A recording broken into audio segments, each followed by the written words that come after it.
When the shock of the Damian Lillard trade hit the NBA world, it wasn't so much that Dame was finally traded, because we all knew that was eventually going to happen given he requested a trade back at the start of the offseason shortly after free agency. It was more so the shock that he was going to be on his way to Milwaukee to team up with Giannis instead of his preferred destination that was the center of the attention throughout all the trade rumors, in it being the Miami Heat. And while we knew trade talks had stalled, there were rumors around the Blazers not operating in good faith when it came to negotiations with the Miami Heat. At the end of the day, most had assumed Dame would eventually end up in Miami, especially after he threatened not to report to camp if he was traded to any other team not named the Heat. And while we've all now had a few days to process the Damian Lillard trade and the implications it has on the rest of the league, as well as who were the winners and losers between the three teams that were part of that trade, what is somewhat being forgotten is the real loser in this trade, and that's the Miami Heat, a team that had all the leverage in the world, a team that a superstar, one of the greatest scorers of this generation,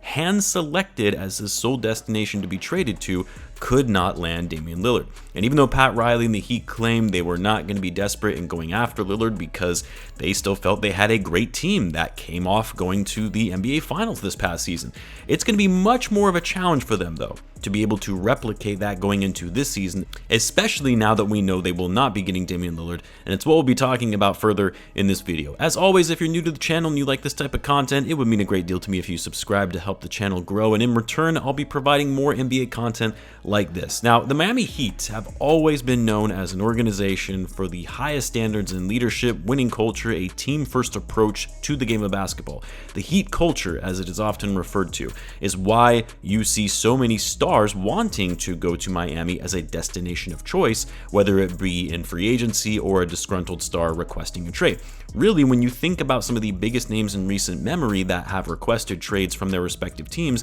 the Miami Heat have always ended up on the short list of their preferred teams to be traded to. You look at players like Donovan Mitchell, Kevin Durant, in both instances when he requested a trade last offseason, and then again prior to the trade deadline after Kyrie Irving was moved from the Brooklyn Nets, as well as Bradley Beal, and of course, now Damian Lillard. And yet somehow, the Heat haven't been able to land any of them. You're talking about top-level talent in the NBA that wanted to come to your organization, and the Heat were not able to make a trade work in landing any of these stars. Stars that would have likely put them over the top in winning a championship when you consider the core they already have in place, and the fact that they've gone to 2 finals and a conference finals in the last 4 seasons. Not being able to land any of these stars is a massive, massive failure, even despite the fact that the Heat remain a great team with a great culture. But how long is that going to last, especially now that the Heat are sort of starting to develop this reputation and maybe being a little overconfident when it comes to playing hardball in trade negotiations, to the point that teams aren't going to be willing to engage with them in trade talks, and also just developing this reputation that they can't close deals even when they have everything in their favor. Now, to be fair, based on some of the behind-the-scenes inner workings behind the Damian Lillard trade that have now recently come to light after the trade was finally executed, does suggest that the Blazers weren't really operating in good faith, and were going more based on their emotions more so than from a business perspective. It was almost as if they were trying to stick it to Miami and Damian Lillard, because Lillard only wanted to go there, and him and his agent were trying to force their hand in getting him there by warning other teams that if they do trade for Dame, he's going to be unhappy and will likely request a trade to Miami anyway. So while yes, you can call it a failure that the Heat weren't able to land Dame when they had all the leverage and power in the world to get him, at the same time, it does almost appear like the Blazers were intentionally or making it very hard to work in good faith in negotiating with the Heat. And also, to be fair, the Heat, while they recognize the value that obviously bringing in a player like Dame would have on their organization, I'm sure they also understood the potential risk of taking on his hefty contract at his age and mortgaging their future in order to bring him in.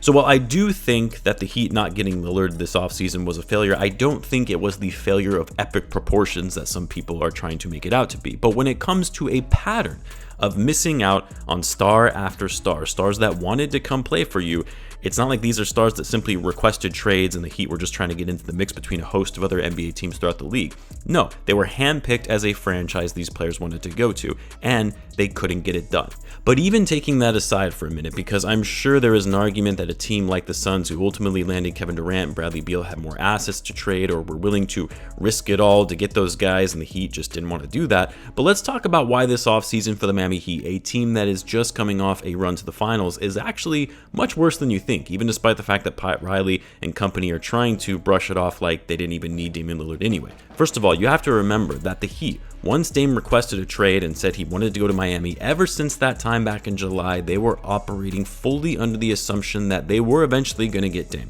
and they weren't going to give up too much to get him as a result. The other thing, despite the insane run the Heat had in the playoffs last year, going to the finals as an 8 seed, taking out the Bucks in 5 games, taking out the Knicks and the Celtics. I mean, as memorable as that was, you cannot forget that this team nearly missed the playoffs and finished the season just slightly above 500. Yes, I know they had some injuries here and there to some of their key players, but for a period of time, things had gotten bad enough to where people were actually talking about how the Miami Heat need to blow things up, trade Jimmy Butler, trade Kyle Lowry, and start building for the future. And then, of course, they narrowly make it out of the play-in after losing the first game, and Tyler Hero gets injured, which was initially thought to be the nail in the coffin for the Heat in their playoffs and how they weren't going to be going anywhere after that, to then actually playing incredibly well together without Hero. And the reason I say this is because, one, the Heat realized not only do they not really need Tyler Hero, but there is a world where they might even be better off without him. And that contract that they gave Hero, this coming off the already bad contract they gave Duncan Robinson the offseason before that,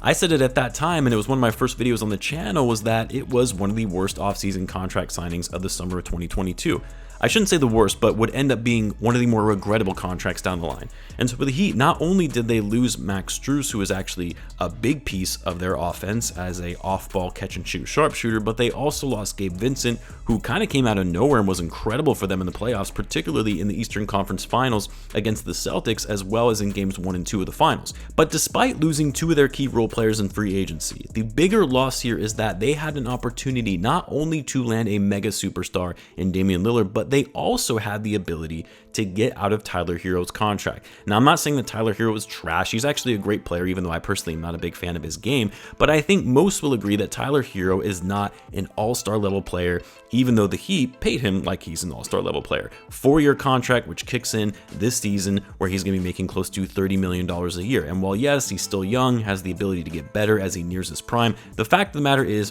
the Heat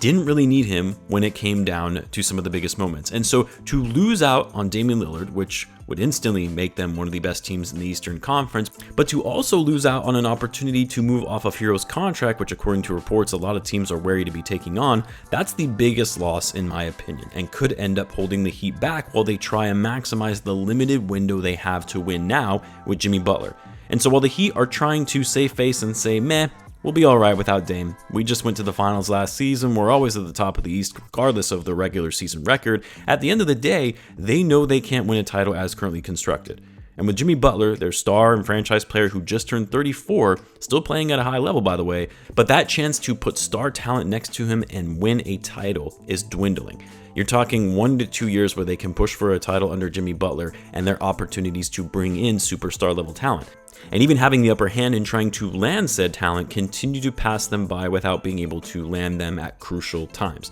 This isn't going to be the same Miami Heat team that had the historic finals run. As much as people might laugh and brush off the losses of Strus and Gabe Vincent like they're nothing, both of those guys were still key role players in that playoff run that are going to be sorely missed. Without adding another star-level talent, which could still happen depending on how the rest of the offseason transpires, I don't see the Heat being a viable threat in the Eastern Conference and true title contenders by any means without adding another star. But let me know what you guys think. How much do you think the Heat missing out on Dame will impact their season? Let me know in the comments. As always, be sure to subscribe, and I'll see you in the next one.